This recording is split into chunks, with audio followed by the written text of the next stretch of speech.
종교개혁사죠. 종교개혁사. 우리 어쨌거나 사설이 길었기 때문에 2시 20분에는 끝냅니다. 종교개혁사죠. 종교개혁사. 우리가 배우는 게 이거예요. 이거 우리가 뭐 배우는지는 알아야죠. 그죠? 이겁니다. 이거. 종교개혁사 뭡니까? 종교개혁 사가 뭡니까? 회사가 아니라 역사죠. 그러니까 종교개혁이 어떻게 일어났는가에 대한 역사. 그래서 이것을 반추하여 보고 과연 성경적인 종교개혁이 일어난 그 배경을 보면 결국은 교회가 뭔가에 대해서도 그리고 교회가 어떻게 나아가야 하는가에 대해서도 이야기하는 역사. 이걸 통해서 우리가 알 수 있는 거죠. 종교개혁 왜 일어났는가? 예고편입니다. 그러려면 종교개혁이 일어난 거를 보려면 언제를 봐야 됩니까? 요거 바로 전에 무슨 일이 있었는지를 봐야겠죠. 오늘 우리가 이제 그거 볼 겁니다. 다음 주에도 볼 겁니다. 이어서 우리가 좀 차근차근히 가봅시다. 한 장 넘기면 여기 핸드폰처럼 이렇게 나와 있는 데 있죠? 네, 여기 옆에 제가 한번 여기 읽어볼게요. 곰돌이가 곰이 이야기하는 거 하고 있는데 그쵸? 네, 읽어볼게요. 종교개혁은 그야말로 대사건이었습니다. 수많은 사람이 연루되었고 유럽 전체가 뒤흔들렸습니다. 이것은 사람이 죽고 사는 문제였으며 이 문제로 도시 전체가 학살을 당한 적도 있습니다. 그만큼 엄청난 사건이 일어난 것인데 거기엔 그럴 만한 이유가 있었겠죠. 그러면 정답은 이 중에 있는 셈인가요? 본격적인 종교개혁 이야기로 들어가기 전에 이것도 생각해 봅시다. 종교개혁이 왜 일어나야만 했는지, 그때 대체 교회와 세상이 어떤 상태였는지 알아봐야겠습니다. 먼저 그것을 알아야 종교개혁이 무엇인지를 정확히 알 수 있습니다. 자, 왜 이렇게 됐을까요? 대체 무엇이 문제였을까요? 봅시다. 한 장 넘어가 보면 여기 한번 김 집사님 읽어주실래요? 종교개혁의 핵심, 잘못은 무엇일까? 종교개혁이란 한마디로 중세교회의 잘못을 고친 것입니다. 그러면 중세교회의 잘못은 뭘까요? 종교개혁이 왜 일어났냐는 질문에 다들 각자 대답해 봅시다. 관점에 따라 이것저것 정말 많은 답이 나올 수 있을 겁니다. 네, 여기 이렇게 포스트잇으로 이렇게 붙여 있는 거 있죠? 그죠? 뭔 것 같습니까? 종교개혁이 왜 일어난 것 같아요? 이 많은 원인들 중에? 다 같은데. 네, 그쵸. 다 같죠, 그죠? 그러니까 여기 옆 페이지에 보면 요거 가지고 원인 결과 막 이렇게 붙여놨죠. 그죠? 그거 우리가 뒷장에서 보면 또 이제 볼 겁니다. 그 옆에 한번 읽어주실래요? 많은 사람들이 면죄부를 중세교회의 잘못이라고 대답합니다. 그런데 면죄부는 결과이고 그 원인을 찾아야 합니다. 원인이 더 중요하죠. 어쩌다가 사람들이 면죄부를 사고 팔게 되었을까? 그 원인은 바로 공로사상입니다. 하나님 앞에서 내가 뭔가 헌신을 하고 공덕을 쌓으면 그에 따른 보상이 있을 거라는 잘못된 사상이 원인이 되어 면죄부라는 잘못된 결과를 만드는 겁니다. 그쵸. 우리 면죄부 있죠, 면죄부. 그죠? 면죄부가 사실은 이게 면죄부죠.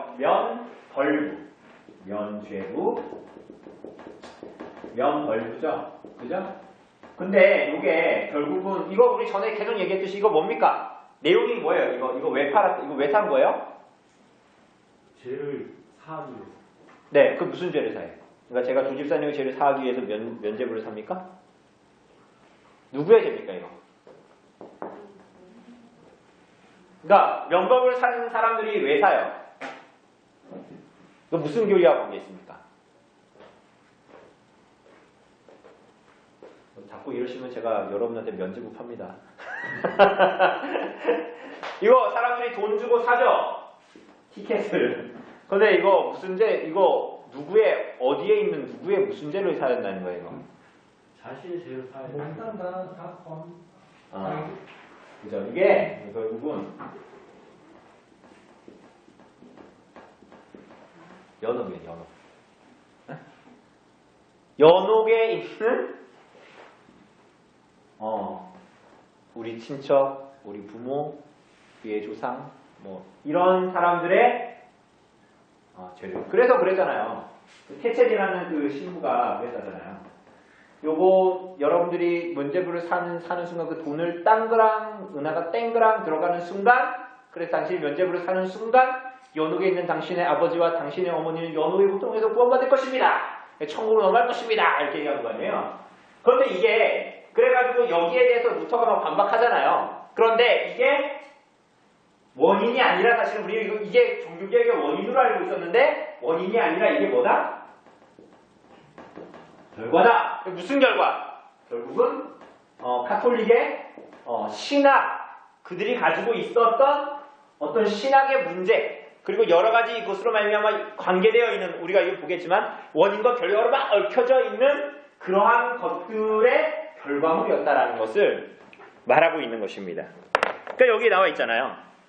어쩌다가 사람들이 면죄부를 팔고 사게 되었을까요? 그 원인이 뭐라고요? 공로 사상입니다. 자, 여러분들 저를 보세요. 자, 예수님 믿으면 구원받죠? 맞습니까? 예수께서 하나님의 아들 예수 그리스도를 보내주셔서 우리를 위해서 대신 죽으셨죠. 그래서 그분을 우리가 믿으면, 그죠? 그리스도께서 우리를 위해 죽으신 것을 믿고, 그럼 우리가 구원받죠. 그것으로 됩니까? 여러분들 구원받는 게? 그것으로 돼요? 그러니까 이런 분들이 이게 중세시대에 있었어야 된단 말이에요. 이런 사람들이 종교개혁자지. 여러분들은 종교개혁 이제 후예들입니다. 아주 대단하신 분들입니다. 그런데 이때만 해도 이 사람들이 그렇지가 않았어요. 공로사상 뭐냐면 거기에 뭐를 더해야 된다. 당신 예수 믿으면 구원받는다. 당신 아무것도 안 했는데 예수 믿는다고 그걸로 구원받는다고? 그게 아니다라는 얘기를 했던 거죠. 한번 넘어가 보세요. 자, 그러니까 이 모든 것에 사실은 핵심은 뭐가 있었냐? 여기 그림에 나오니까 그 빨간색으로 핵심원이 돼 있죠. 그게 뭡니까? 사제주의입니다. 이거 우리가 지난주에 잠깐 봤죠. 한번 여기 한번 김일사님 계속 읽어주실래요? 그러면 사제가 무엇일까요? 사제란 어떤 존재일까요? 세상 대부분의 종교에는 사제의 역할을 하는 사람이 있습니다. 세상 대부분의 종교에는 믿음의 대상이 있고 믿는 자가 있습니다. 신이 있고 인간이 있습니다. 그러면 사제는 뭘까요? 신과 인간의 중간에서 뭔가를 해주는 존재입니다. 네, 이거 누군지 아시죠? 점집에 가면 누가 있습니까? 점쟁이 있죠. 그죠? 무당 있죠. 그 무당이 신이에요? 아니죠. 그 무당은 뭐 해주는 사람이에요? 신과 연결해주는 사람이죠. 그러니까 우리는 그 사람이 매개자라고 생각하고 그렇게 하는 거죠. 영매, 그렇죠? 그런데 그게 중세 시대에도 있었다는 거예요. 교회에 있었대, 교회에. 근데 그게 사제야, 사제. 이어서 읽어주세요. 사람들은 지극히 높고 유리한 신과 지극히 비천한 인간 사이에 머물 수 없는 간격을 생각하며 누군가 중간에서 다리를 놔주어야 한다고 판단했습니다. 그리고 그 역할은 특별한 사람이 나타나야 한다고 믿었습니다. 그들은 신과 인간의 사이에서 신의 뜻을 대신 전해준다거나 신자들의 소원을 신에게 부탁하는 존재를 여겨졌습니다.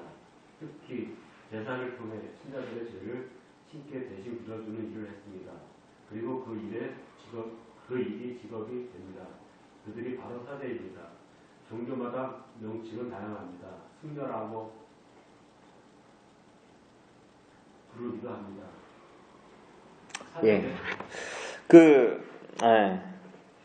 승려라고 부르기도 합니다. 근데 여러분 여기에 보면 이런 모습이 한국교회 안에 있는 것 같아요? 없는 것 같아요? 그러니까 이게 신학의 부재인 거예요. 이런 것이. 그러니까 여러분, 우리 권사님이 기도하는 걸 하나님께 더 잘 들으실까요? 지난주에 얘기했지만 기도 제목이 있으면 막 저한테 갖고 와가지고 막 이렇게 당신이 대신 빌어주세요. 더 잘 들을 것 같으니까. 이게 맞을까요? 틀릴까요? 그렇게 하면 안 되는 거예요. 그죠? 기도원에 있는 저 목사 기도를 하나님께서 잘 들으실까요? 나의 기도를 더 잘 들으실까요? 그죠? 우리 자꾸 그렇게 생각하잖아요. 그러면 안 된다니까요. 그럼 왜 자꾸 그렇게 생각하는지 잘 모르겠어. 그러니까 그거는 그렇게 하면 목사를 무당 만드는 거야. 사실은 그렇게 찾아간 사람도 목사를 무당으로 생각하고 있는 거예요. 사실은. 맞습니까? 여러분 목사한테 잘해야 됩니까? 장로한테 잘해야 됩니까? 집사한테 잘해야 됩니까? 아니, 목사한테 제일 잘해야 되는 거 아니에요? 그럼 목사한테 잘해야 돼요? 아니면 직분 없는 사람한테 잘해야 돼요? 목사한테 잘못하면 뭐 벌 받을까봐 두려워 떨고 아니면 근데 내 옆에 형제한테는 막 해도 아무 상관없어. 그래 그 사람은 목사를 뭔가 잘못 생각하고 있는 거예요. 그죠? 그렇게 하면 안 돼요. 그렇다고 목사한테 막대하면 안 돼요. 여기에 보면 사제주의 있죠, 사제주의. 그죠? 이게 사제주의가 원인이었어요. 그러니까 이 당시에 교황이나 주교나 신부를 어떻게 보았는가 이렇게 생각하는 거예요. 그러니까 사제주의가 핵심이 되니까 오른쪽으로 똑 가니까 뭐라 돼 있어요? 화살표 따라가니까. 예정과 보이십니까? 사제주의가 가운데 있고 거기서 오른쪽 화살표 딱 따라가면 뭐 있습니까? 예정과 전통에만 집중했다. 여러분 미사 드리잖아요, 카톨릭이. 그런데 미사 드릴 때 여러분 제가 예배 드릴 때 무슨 언어 써요? 제가 예배 드릴 때 무슨 단어 씁니까? 사준어. 사투리 많이 쓰는데 예배 드릴 때 우리는 다 알아듣는 말 하죠. 그런데 미사할 때 당시 어떻게 했냐면 어떻게 했을 것 같아요? 라틴어 썼단 말이에요. 왜 당시에 라틴어 들었을까요? 못 알아들었을까요? 못 알아들었죠? 자, 그런데 더 근본적인 원인이 근본적으로 잘못된 게 있습니다. 이거 하는 신부가 라틴어 알았을까요? 몰랐을까요? 그러니까 이게 알았던 사람도 있었겠죠. 그런데 당시에 문맹률이 95%였어요. 그런데 이거 뭐 문맹률이 95%인데 라틴어 알아들을까요? 못 알아듣는 게 태반이죠. 그런데 이 신부도 그걸 직전해야 되는 이런 사람들도 모르는 거예요. 그런데 그럼 어떻게 할까요? 그렇죠. 외우는 거예요. 유세차 제가 그거 모르거든요. 근데 대충 들으면 알잖아요. 그것처럼 신부들도 그냥 선배가 하는 거, 그 위에가 하는 거, 어디서 하는 거 그냥 왜 우리 옛날에 영어 팝송 같은 거 막 듣다가 좋으면 그거 어떻게 해요? 한국어 막 쓰는데 뭔지 알아요 몰라요? 모르죠? 그런 것처럼 비슷하게. 그런데 이게 예배를 드리는데 그렇게 했단 말이에요. 그러니까 이 예전에 막 그 형식 자체에 집중하는 거야. 막 이렇게 우리 교회는 그래도 아름답게 만들어져서 약간 거룩한 분위기를 낼 수 있어. 카톨릭은 막 어때요? 막 스테인글라스가 막 있고 햇빛이 쫙 둘러비치고 지금도 막 유럽에 가면 가운데가 뚫려 있어가지고 천장이 뚫려 고가 높잖아요. 카톨릭은 뚫려 있어가지고 해가 쫙 돌아가는데 해가 어떻게 될까요? 이렇게 비치는 게 이게 이 성당을 쫙 돌면서 얼마나 신비스러운 마음을 갖겠어요. 그러니까 약간 형식과 이 예전에 집중되어져 있는 거예요. 이 사람들이. 근데 이게 하나님을 참으로 예배하는 거하고는 거리가 멀죠. 뿐만이 아니라 여기 뭐라 써져 있어요? 예정과 뭐에 집중한다? 전통에 집중한다. 이 전통이라는 게 뭐냐면 교황이 공식적으로 선언한 선언문 같은 거, 교회 회의의 결정사항 같은 거, 그리고 교회가 관습적으로 해오던 종교체험 관례 이런 것들, 관행 같은 것들을 뭐하고 똑같이 놓는다? 이게 문제예요. 뭐하고 똑같이 놓는다? 성경의 권위하고 똑같이 놓는 거예요. 신기하죠? 교황이 결정한 회의 어떤 이 발언 문서 이거를 뭐하고 똑같은 권위에? 여러분 우리에게 성경보다 더 큰 권위가 있습니까? 없습니까? 없잖아요. 그런데 성경의 말씀과 교황이 한 것을 똑같이 동선해 놓는다는 거예요. 여러분 이게 이상하죠? 근데 지금도 카톨릭은 그러고 있어요.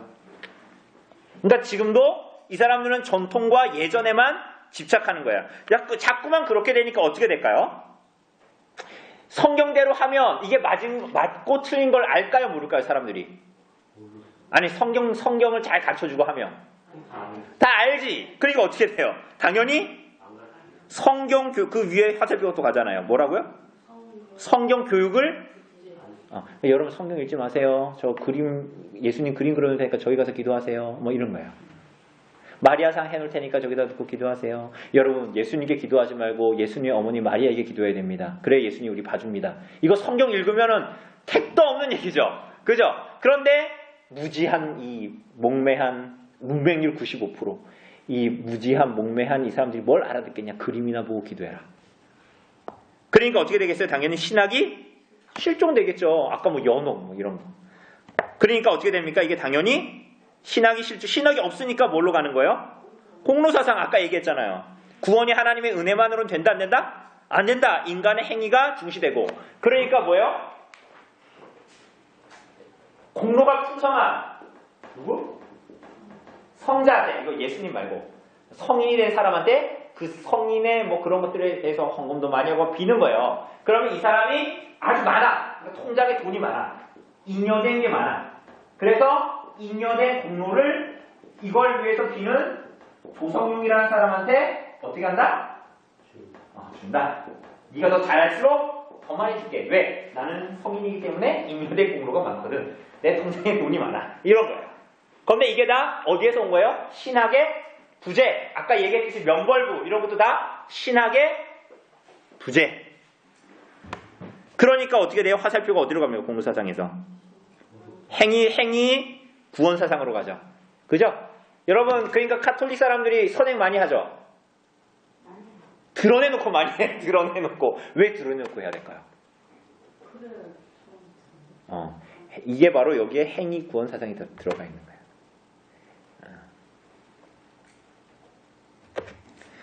그리고 보석설. 그래서 이게 결국 어디로 가는 거야? 면죄부 판매로 가는 거예요. 면죄부 판매 하니까 어떻게 돼요? 신자들의 도덕성이 왜 상실될까요?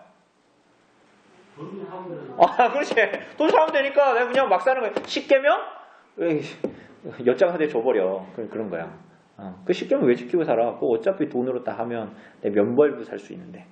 이런 거야. 이러니 이게 말이 됩니까?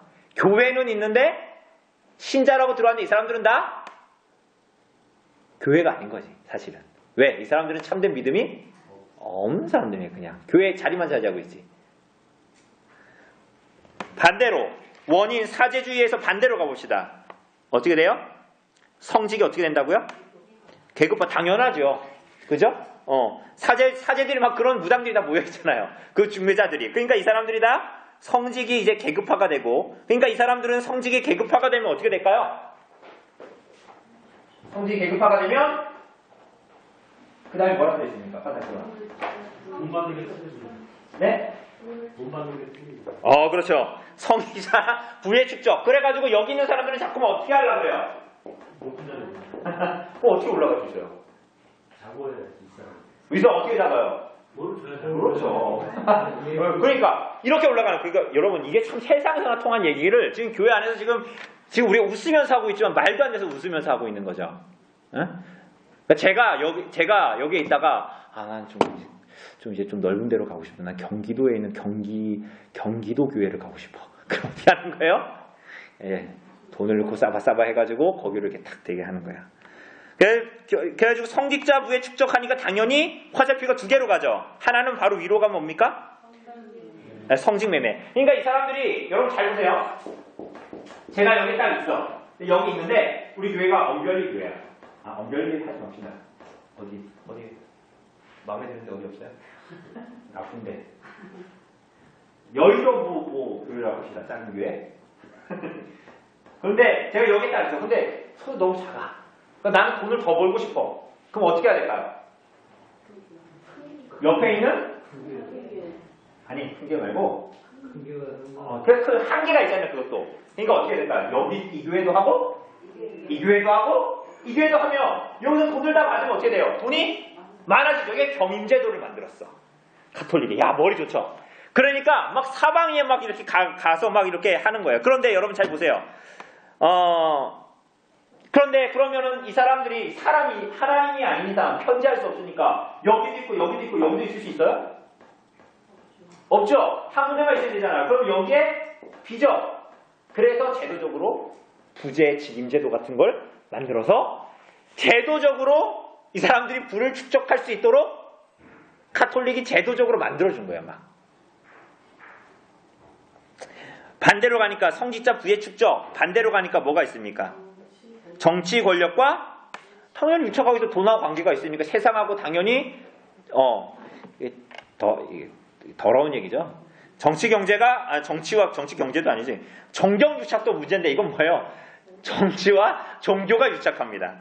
그래가지고 교황청이 권력 기구화가 되죠. 이건 당연한 거죠. 그러니까 당연히 거짓 성직자들이 나타나죠. 아까 성직 매매도 했고, 그리고 교황청이 권력 기구화가 되니까 막 말도 안 되는 사람들을 막 성직자를 만들 거 아니에요. 그러니까 어떻게 해요? 무분별하게 성직자, 오늘날도 검증 안 된 사람들을 목사 후보생 시켜가지고 신학교에 보내는 것처럼 그렇게 막 만들어버리는 거예요. 그러니까 당연히 질이 어떻게 될까요? 다? 질이 떨어지고 신학 교육은 어떻게 될까요? 성직자들 교육은 어떻게 될까요? 질이 뚝뚝 떨어지게 됩니다. 이게 그러니까 막 라틴어 그냥 외우면서 하는 외우면서. 그러니까 그건 종교인으로서 그냥 그거 하는 거지 그냥. 그러니 당연히 이러한 사람들의 마음에는 뭐가 있을까요? 성직자가 사생활이 문란해집니다. 그런데 이게 윗대가리부터 아래까지 위에서 막 교황들이 막 나중에 어떻게 되냐면 막 사생자가 있고 막 첩이 막 엄청 많고 막 이런 일들이 부지기수로 벌어지게 됩니다. 그리고 당연히 그러니까 종교개혁이나 교회가 이러면 안 된다라고 소리치는 사람들을 어떻게 할까요? 저 교황들이 다 죽여버리는 거예요. 아이고. 그리고 교회는 그러니까 이게 뭐가 문제냐면 개별의 문제가 아니에요. 아까도 얘기했잖아요. 경제도 막 이런 걸 둬가지고 여러 군데서 교회를 해가지고 교회를 맡아가지고 돈을 막 여러 군데서 뽑아가지고 할 수 있도록. 어? 이것도 아무나 이렇게 해줬을까요? 이 사람이 이렇게 하기까지 어떻게 해야 됐을까 또? 위에다가 막 해야 되겠지. 그런데 이거를 또 이 사람들이 이렇게 뭐 첩이나 이 사람들이 교황들이 이래버리니까 이 아랫분들 당연히 그랬던 거예요. 그러니까 이게 되게 세속적인 거예요. 어떻게 하냐면 얘네들이 윗대가리부터 어떻게 만들어버리냐면 제도를 만들어버려요. 무슨 제도를? 야 첩이나 너네 아이들 있지? 얘네들을 이렇게 가질 사람들은 세금을 내. 교황청에다 세금을 내. 그러니까 뭐예요 이거는? 이 사람들의 불법을 얘네들이 제도로 만들어서 도와주는 거예요. 비행을. 그러면서 또 웃긴 거예요. 그러면서 어떻게 하는 거예요? 세금은 또 받아 챙기는 거예요. 못됐죠? 세상보다 더하죠? 이게 바로 중세 시대의 모습들이었습니다. 그러니까 당연히 교회의 권위는 실추되고 당연히 면죄부 팔고 그러니까 신자들의 도덕성이 상실돼. 그러니까 맨 위에 파란색으로 뭐가 나와 있습니까? 미신의 사람들이 막 이제 막 그렇게 되고 또 어떻게 됩니까? 부자들의 사치, 상락 그리고 가난한 자들은 반대로 그러니까 여러분 부자들은 배 터지게 되고 가난한 사람들은 비극적인 삶을 사는 거예요.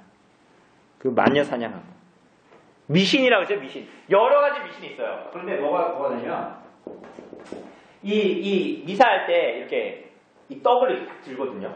이것은 나의 몸이다 이러면서 예수님이 하신 말씀이죠. 이것은 나의 몸이다. 그러면 사람들은 다 뭐를 보냐면 그걸 딱 보면서 다 은혜를 받는 거예요. 그러니까 미사 자체가 이미 그렇거든요. 그럼 이제 이건 이제부터 뭐가 되는 거예요? 떡이 아니라 조금 전까지는 내가 저 빵 집에서 사온 빵이었는데 이게 딱 드는 순간 뭐가 됩니까? 이것은 나의 몸이다 하면 예수님의 살이요. 이게 이 본질은 예수님의 살이야. 모양은 빵 같지만 이제는 달라진 거야. 그러니까 이제는 어떤 미신이 있었냐면 그래서 그거 자체가 은혜이기 때문에 그것 때문에 사람들이 미사를 많이 들으면 많이 올릴수록 더 어떻게 되는 거야? 더 은혜를 많이 받는 거니까 미사를 막 그래서 다니는 거야. 어디로 막 사방을 막 미사를 다니는 거야. 뿐만이 아니라 이때 받는 빵은 굉장히 신성한 거야. 그래서 이거 어떻게 하는 거예요? 우리 집에 잘 이렇게 오늘 미나리 맛있게 먹었는데 미나리를 캐고 싶은데 미나리가 잘 이렇게 안 되네. 그럼 어떻게? 이 빵을 그럼 어떻게 돼요?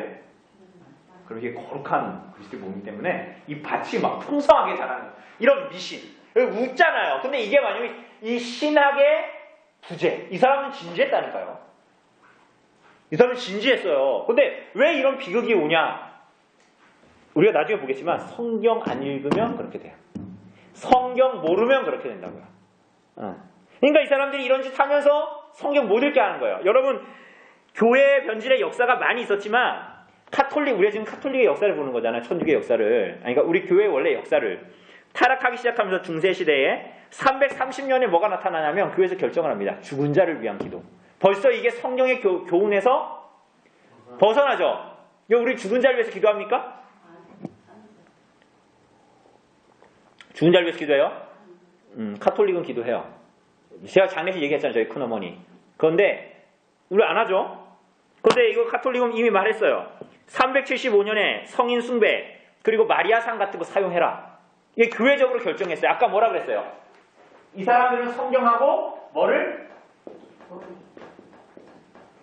교회의 전통, 카톨릭의 명령, 회의의 결정 이런 걸 다 어떻게 논다? 똑같이 논다고 했잖아요. 그러니까 제가 한 말이 이게 성경의 권위하고 똑같은 거예요. 375년에 성인 숭배해라. 그리고 마리아상의 성인 숭배해라. 그건 뭐다? 성경하고 똑같은 권위다. 그러니까 하겠어 안 하겠어 사람들이? 여러분 같으면 하겠어요 안 하겠어요? 아니 지금 여러분은 안 하겠지만 이때 당시에 이 가운데 있으면 하는 거예요. 500년에는 이제 사제복을 입어요. 사제복. 여러분 제가 성찬할 때 뭐 있습니까? 그런 거 입으면 안 되는 거예요 사실은. 장로교 원래 다 있거든요. 장로교 꼭 그거 할 때만 입어. 그런 거 하면 안 돼요. 아무 그런 쓸데없는 짓이에요. 그런 거. 왜 사제복 왜 입어요? 그럼 난 특별하다는 얘기잖아요. 그래요 안 그래요? 사제복 보셨어요? 아니 그 성찬할 때 그 옷 보셨어요? 네. 목사 가운 같은 거 이렇게 빨간 거로. 그런 거 하는 거 아니란 말이에요. 그거 입는다는 건 뭐예요? 그 사람은 그리고 그거 하는 그 순간에는 이 사람은 어떤 사람이다? 굉장히 특별한 사람이에요. 여러분들이 저와 함께 할 수 없는, 저와 한 1m 떨어져 있어야 되는 그런 사람이라는 거예요. 593년에는 연옥교리. 이거 다 교회 결정입니다. 786년에는 유물들에 대한 경배를 해라. 유물들이 뭐예요? 막 지금도 나오잖아. 막 예수님을 덮었던 천조각, 예수님을 십자가에 달았던 뭐 나무 조각 이런 거 있잖아요. 그런 걸 막 경배하고 막. 이게 뭐라고요? 이게 중요해 이거. 성경하고 똑같은 권위라는 거예요. 그리고 995년에는 사망자에게 성자 칭호를 붙이는 거. 여러분 이거 카톨릭 지금도 하죠. 이게 죽은 사람 있으면 그 사람 뭐예요? 이게 성인 이 숭배를 하거나 이렇게 지정을 하거나 막 이러잖아요. 그죠? 그런 거 995년에. 그리고 1123년에 점점 이제 가까이 오죠. 1123년에 사제의 독신제도. 사제는 독신이어야 돼. 그리고 1190년에 벌써 면제부 판매 시작했습니다. 여러분 1517년에 종교개혁이 일어나잖아요. 루터 우리 지난주도 얘기했지만 그런데 이미 면제부는 언제 시작한다고요? 1190년에 시작합니다. 그죠? 그러니까 루터도 그것이 루터 자신도 사제였잖아요. 그죠? 1215년에 신부들에게 죄를 고백하는 고회가 제정이 됩니다. 그리고 이게 아주 제가 봤을 때 하이라이트입니다. 1229년 언제라고요? 1229년에 평신도는 다 성경을 소유하는 것을 금지합니다. 그러니까 매체인 성경 읽기 이런 거 안 해도 돼요. 집에 가서 성경 안 읽어도 돼. 왜? 읽을 수가 없어. 왜? 이거는 다 누구한테만? 교회에만 딱 있고 신부한테만 딱 있고 주교한테만 딱 있는 거지. 평신도들은 소유하면 소유 금지라는 건 뭐예요? 소유해도 되고 안 해도 된다라는 거예요? 아니요. 이 교회의 결정은 성경과 똑같은 권위라니까요. 편의점 가지면 안 돼. 그때부터 여러분들은 뭐 해야 될까요? 알아듣지 못하는 라틴어 예배 여기 미사에 이렇게 있어. 그래서 떡을 탁 들어. 저기 그리스도의 무엇이구나. 막 이러고 있어. 그리고 이제 나가면 뭐예요? 기도하는데 뭐 붙잡고 마리아요 이렇게 붙들고 막 이렇게 하는 거예요. 그러니까 이 미신 완전히 이 신앙이 아니라 그렇게 나아가고 있습니다. 제가 설이 너무 길어서 그렇게 된 것입니다. 여기만 좀 읽고 사제의 개념을 도입한 중세 교회 요거만 좀 읽고 끝낼게요. 우리에게 지금 사제가 필요할까요? 필요가 없습니다. 사제의 역할은 구약에서 제사장이 하는 역할과 개념상 같은데 신약의 우리에게 여전히 구약의 제사가 필요할까요? 아닙니다. 그리스도께서 단번에 자기 자신을 희생제물로 십자가에 못 박혀 죽으신 이후 우리는 더 이상 제사를 드릴 필요가 없습니다. 영원한 대제사장이신 예수 그리스도 덕분에 이젠 제사가 필요 없고 제사가 필요 없으니 제사에 필요한 사제도 필요 없게 되는 것이 당연하지요. 그죠? 이게 참 중요합니다. 간단한 내용이지만 이것만 우리가 기억하고 있으면 우리가 굳이 목사를 그렇게 하지 않단 말이에요. 사제처럼. 그런데 사제라는 존재가 다른 종교에 워낙 흔하다 보니 사람들에게 익숙합니다. 그래서 신약의 교회에도 오래전부터 이런 역할을 하는 사람들이 슬금슬금 생겨났던 겁니다. 성경을 제대로 깨닫지 못한 사람들은 이것을 자연스럽게 여겨 교회에서의 자리를 허용하고 맙니다. 여러분 오늘날도 마찬가지예요. 오늘날도 성경 모르면 자꾸 이상한 짓 하는 거예요. 교회에 있어서는 안 될 사제를 당연시했던 겁니다. 더 비극은 뭡니까? 목사가 그런 대우를 받으면 여러분 나를 그렇게 대우하면 안 됩니다. 그거 하나님의 뜻이 아니에요. 이렇게 얘기해 줘야 되는데 그 받는 사람은 어때요? 그걸 좋아하는 거지. 그죠? 그로부터 얼마 지나지 않아 교회는 신자의 등급을 나누기 시작했습니다. 사제인가 사제가 아닌가. 아까 뭐 사제금 얘기했잖아요. 사제인가 사제가 아닌가. 이런 기준으로 성직자와 평신도를 나눈 겁니다. 안타깝게도 이것이 교회 타락의 가장 근본적인 출발점이 되었습니다. 왜 그럴까요? 그게 왜 문제일까요? 생각해 봅시다. 사제가 교회에 좀 있으면 안 되나요? 그게 뭐가 나빠서 중세교회의 핵심 잘못이라고 말하는 걸까요? 성직자 그룹은 차츰 일반 신자들보다 더 거룩한 사람으로 인식됐고 성직자들은 또 그것을 의도해서 스스로 높아지려 했습니다. 이게 문제예요. 아주 죽이 잘 맞았죠? 성도들은 목사를 그렇게 추앙하고 목사들은 그렇게 누리는 것들을 포기하고 싶지 않았던 거예요. 그들의 역할이 강조되다 보니 일반 신자들이 그리스도의 이름으로 하나님께 나아갈 수 있다는 사실은 점차 어떻게 됐다? 감추어졌다. 그러니까 성경 못 읽게 하는 거지. 그리고 사제를 통해서만 혹은 사제의 도움을 받아야만 구원에 이를 수 있다는 잘못된 사상이 어느덧 교회에 가득 차 버렸습니다. 이것이 뭐다? 사제주의다.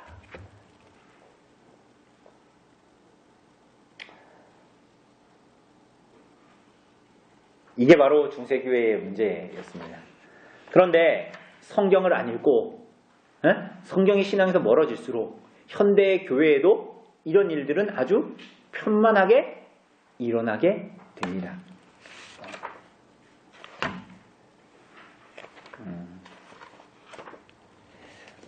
여러분 요거 보면서 무슨 생각 드세요? 오늘 이제 안 할 건데 무슨 생각 드십니까? 요거 읽으면.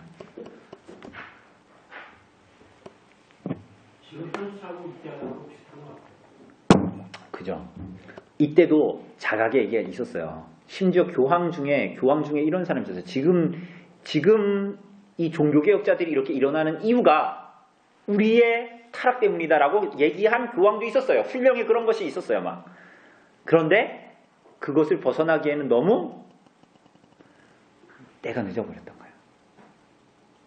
그래서 결국은 종교개혁이 일어나게 됩니다. 여러분 잘 생각해 보세요. 그러니까 이런 사회 가운데 이런 상황 가운데 있으니까 종교개혁을 따르는 사람들을 가톨릭 지역에서는 막 죽여버리기가 쉬웠던 거예요. 왜 그랬을까요? 이미 거의 1000년에 이르는 이런 시간 동안 이러한 교리와 이러한 문화와 이러한 관습에 푹 젖어 있으니까 어떻게 될까요? 종교개혁자들이 하는 짓이 무슨 짓 같을까요? 그러니까 사람들이 우매해진 거예요, 이제. 우매해져가지고 성경대로 하고 성경에 나와있잖아요. 이런 것들이 먹혀요, 안 먹혀요? 이 사람들에게. 안 먹히는 거예요. 그러니까 어떻게 되는 거예요? 이단의 무리니까 교회의 말을 들으면 어떻게 돼요? 가톨릭에서 뭐라 그럴까요? 저놈들 나쁜 놈들이라 그러니까 사람들은 어떻게 될까요? 그 사람들을 죽이는 게 성경대로 하자는 종교개혁자들을 죽이는 게 하나님을 섬기는 예다. 라고 당연시 됐던 거예요. 그렇지 않습니까? 그런 일들이 이제 일어났던 것입니다. 네, 우리 다음 주에는 제가 올해 얘기 안 하고 요걸 쭉쭉쭉 읽어 나가서 요 예고편을 마무리하도록 하겠습니다. 혹시 오늘